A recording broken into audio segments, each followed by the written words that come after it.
এই পর্বে আমরা HTML টেবিল সম্পর্কে ভিডিও টিউটোরিয়াল করতে যাচ্ছি। তো চলুন, আমরা এখানে দেখতে পাচ্ছি একটি টেবিল রয়েছে। তো এই টেবিলের রো এবং কলাম রয়েছে। তো আমরা প্রথমে যে আনুভূমিক রেখাগুলো দেখতে পাচ্ছি এগুলোকে রো বলা হয়। এখানে এটি প্রথম রো, দ্বিতীয় রো, তৃতীয় রো, চতুর্থ রো। আবার এখানে আমরা দেখতে পাচ্ছি যে 4টি কলাম রয়েছে।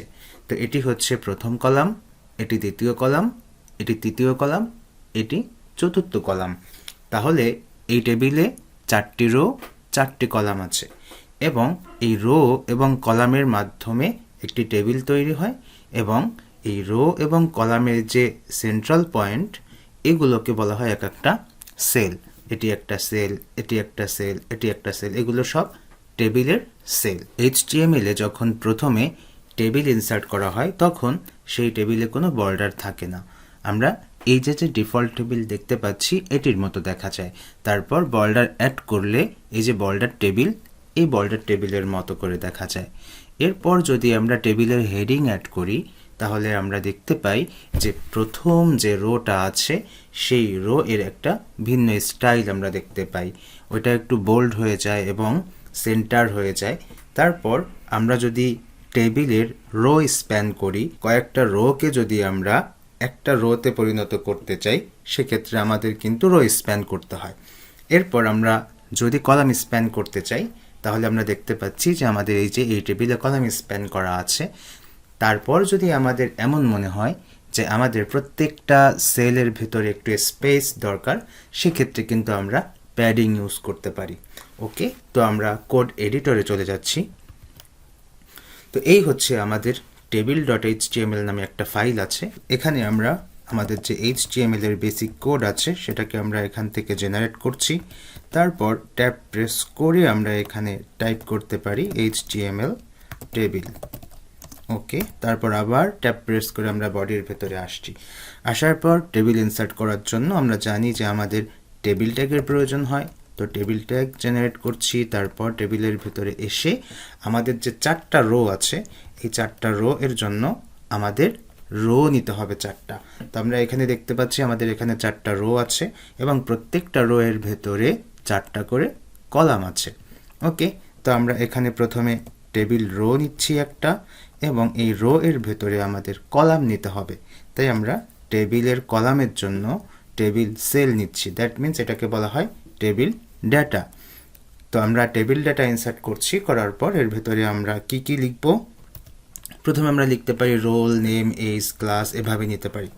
তো প্রথমটায় আমরা নিচ্ছি রোল, তারপর ডুপ্লিকেট করছি, মুছে দিচ্ছি।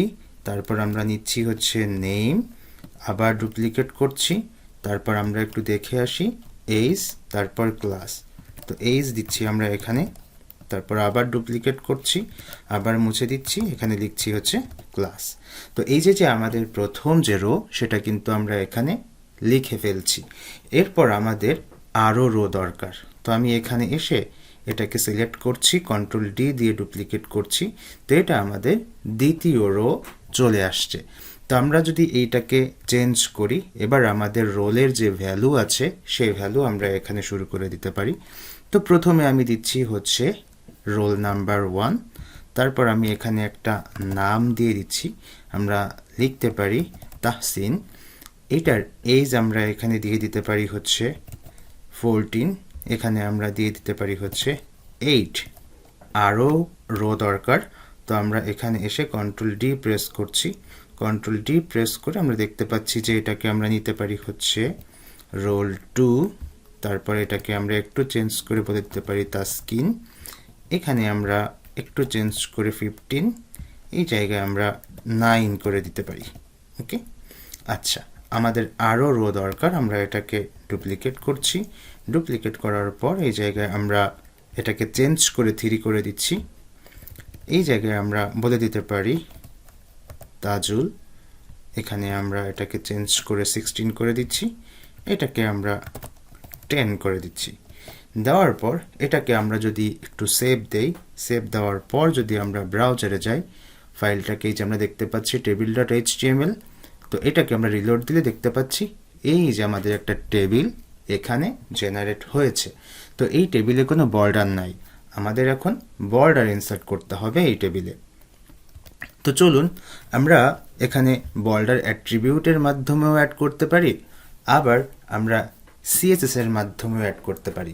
তো আমরা যেহেতু সিএসএস ফাইল ক্রিয়েট করা শিখছি, এই জন্য আমরা সিএসএস এর মাধ্যমে স্টাইলগুলো দিতে পারি। তো আমরা ব্রাউজারে যাচ্ছি, ব্রাউজারে গিয়ে এখানে এসে আমরা রাইট বাটন ক্লিক করে আমরা কিন্তু ইন্সপেক্ট এলিমেন্ট ওপেন করতে পারি। তো এই যে আমাদের ইন্সপেক্ট এলিমেন্ট ওপেন হয়েছে। তো এখন আমরা বর্ডার দিতে চাই। তো এই যে টেবিলকে আমরা সিলেক্ট করে তারপর এই প্লাস আইকনে ক্লিক করছি, ক্লিক করার পর ইন্সপেক্টর স্টাইল শিট, এই জায়গায় এসে আমরা প্রথমে ট্যাব প্রেস করে আমরা বলবো বর্ডার অন পিক্সেল সলিড, এরপর আমরা একটা কালার দিয়ে দিতে চাই। তো আমি এখানে 000 একটা কালো কালার দিয়ে দিচ্ছি। তো আমরা দেখতে পাচ্ছি যে আমাদের এখানে অল টেবিলের একটা বর্ডার আসছে, বাট আমরা তো এভাবে চাচ্ছি না, কারণ টেবিল জিনিসটাই হচ্ছে আমাদের প্রত্যেকটা সেল আমাদের বর্ডার আকারে থাকবে। তো সেই ক্ষেত্রে আমরা যেটা করতে পারি যে এই জায়গায় টেবিলের সাথে আমরা আরও একটা সিলেক্টর অ্যাড করে দিতে পারি কমা দিয়ে। তো আমরা কমা দিচ্ছি, তারপর বলছি টিডি। এটা যদি আমরা এখানে দিয়ে ট্যাব প্রেস করি তাহলে আমরা দেখতে পাচ্ছি এখানে আমাদের বর্ডার চলে আসছে। তো এই বর্ডারগুলো কেমন জানি একটু ডাবল ডাবল ফিল হচ্ছে, তাই না? তো এই জন্য এটাকে আমরা যেভাবে রিমুভ করে সিঙ্গেল বর্ডারে আনতে পারি সেটি হচ্ছে বর্ডারকে ক্লপস করতে হবে। তো আমরা এখানে বলে দিচ্ছি যে বর্ডার কলপস।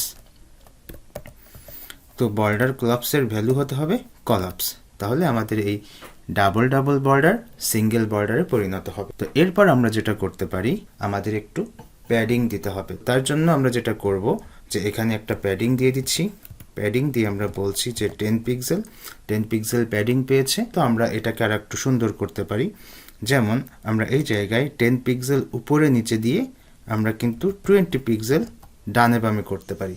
সেক্ষেত্রে কিন্তু আমাদের এটা দেখতে আরও বেশি সুন্দর লাগবে।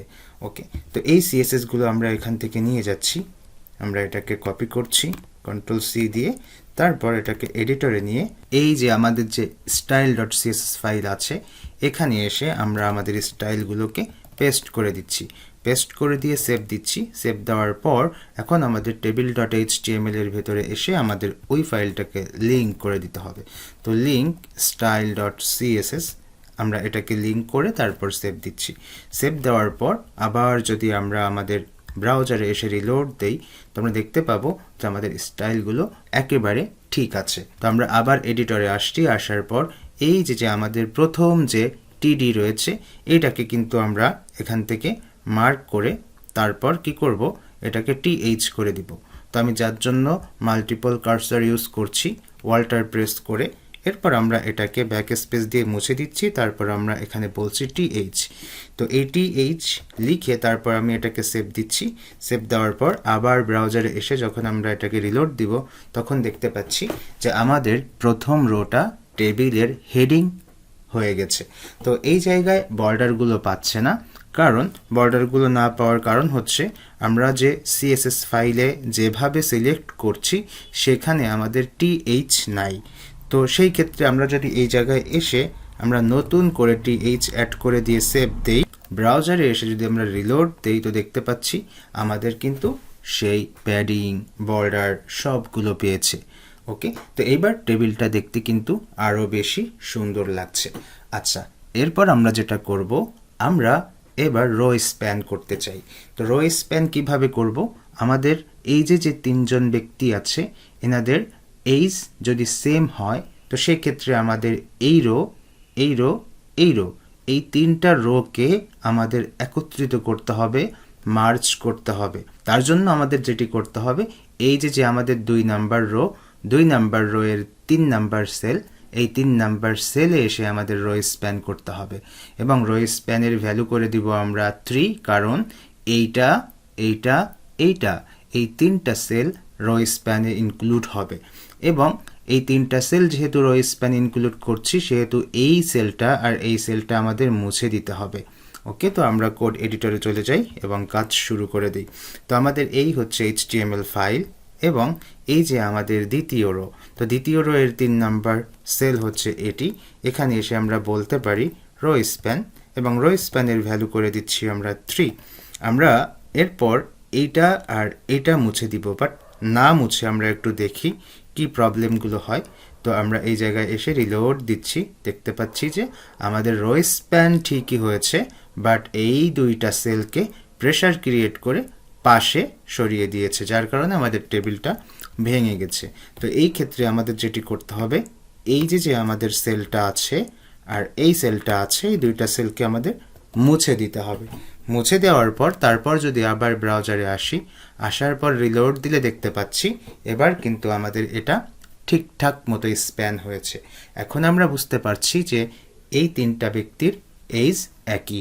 তো যদি কখনো এরকম একটা ডিজাইন আপনাদের সামনে আসে, আপনারা কিন্তু এভাবে রো স্প্যানের মাধ্যমে এটা করতে পারেন। এবার আমরা কলাম স্প্যান করতে চাই, তো তার জন্য টেবিলটাকে আমরা একটু পূর্বের অবস্থায় ফিরিয়ে নিতে চাচ্ছি। তো এই যে আমাদের টেবিল, সেভ দিচ্ছি, ব্রাউজারে এসে রিলোড দিচ্ছি, দেখতে পাচ্ছি আমাদের টেবিলটা পূর্বের মতো হয়েছে। এখন আমরা এটিকে ডুপ্লিকেট করব। তো এই পর্যন্ত এসে কন্ট্রোল ডি দিয়ে আমরা এটাকে ডুপ্লিকেট করছি। করার পর আমাদের এই যে এখানে আমাদের একটু স্পেস দরকার, সেভ দিচ্ছি। সেভ দেওয়ার পর আবার রিলোড দিয়ে দেখতে পাচ্ছি আমাদের দুইটা টেবিল আসছে। দুই টেবিলের মাঝখানে আমাদের একটু ব্রেক দরকার, তাই আমরা এখানে বিআর ট্যাগ ইউজ করছি, আবার আরও একটা ইউজ করছি যাতে করে 3টা লাইনের মতো স্পেস পায়। আবার ব্রাউজারে এসে রিলোড দিচ্ছি, রিলোড দিয়ে দেখতে পাচ্ছি যে আমাদের টেবিল দুইটা একটু স্পেস পেয়েছে। এবার প্রথম টেবিলটা যেমন ছিল তেমন করে দিচ্ছি। আমাদের এইটা মুছে দিতে হবে, তারপর এটা মুছে দিতে হবে, এরপর এখানে এসে আমাদের রো স্প্যান করে দিতে হবে। তো যেমন ছিল তেমন করছি, সেভ দিচ্ছি, ব্রাউজারে আসছি, ব্রাউজারে এসে রিলোড দিয়ে দেখতে পাচ্ছি আমাদের প্রথমটা ঠিক আছে, কিন্তু দ্বিতীয়টাকে এবার কলাম স্প্যান করতে গেলে এটা কিন্তু অর্থবোধক হবে না। তবুও আমি শেখার স্বার্থে করছি। মনে করুন আমরা এই 3টা কলামকে মার্জ করতে চাই, অর্থাৎ স্প্যান করতে চাই। তাহলে এই যে আমাদের 3 নাম্বার রো এর 2 নাম্বার সেল, এই 2 নাম্বার সেলে এসে আমাদের কলাম স্প্যান করতে হবে এবং এই 3 নাম্বার এবং 4 নাম্বার এই দুইটাকে মুছে দিতে হবে। তো চলুন আমরা কোড এডিটরে চলে যাই, যাওয়ার পর আমরা কাজ শুরু করি। তো এই হচ্ছে আমাদের কোড এডিটর। এখানে এসে আমাদের 2 নাম্বার এটা, এই 2 নাম্বারের এখানে এসে এই জায়গায় এসে আমরা কলাম স্প্যান করব এবং কলাম স্প্যানের ভ্যালু 3 দিচ্ছি এবং বাকি যে দুইটা আছে এই দুইটাকে আমরা এখান থেকে মুছে দিচ্ছি। ওকে, মুছে দিয়ে আমরা যদি আবার ব্রাউজারে যাই, ব্রাউজারে গিয়ে রিলোড দিলে দেখতে পাচ্ছি এই যে আমাদের এটা স্প্যান হয়েছে। ওকে, এই কলাম এই কলাম এই কলাম 3 কলামটা মার্জ হয়ে এভাবে চলে আসছে। এভাবে আমরা রো স্প্যান এবং কলাম স্প্যান করতে পারি। তো এই ভিডিও এই পর্যন্তই। আগামী পর্বের আমন্ত্রণ জানিয়ে আজ এখানেই শেষ করছি। আল্লাহ হাফিজ।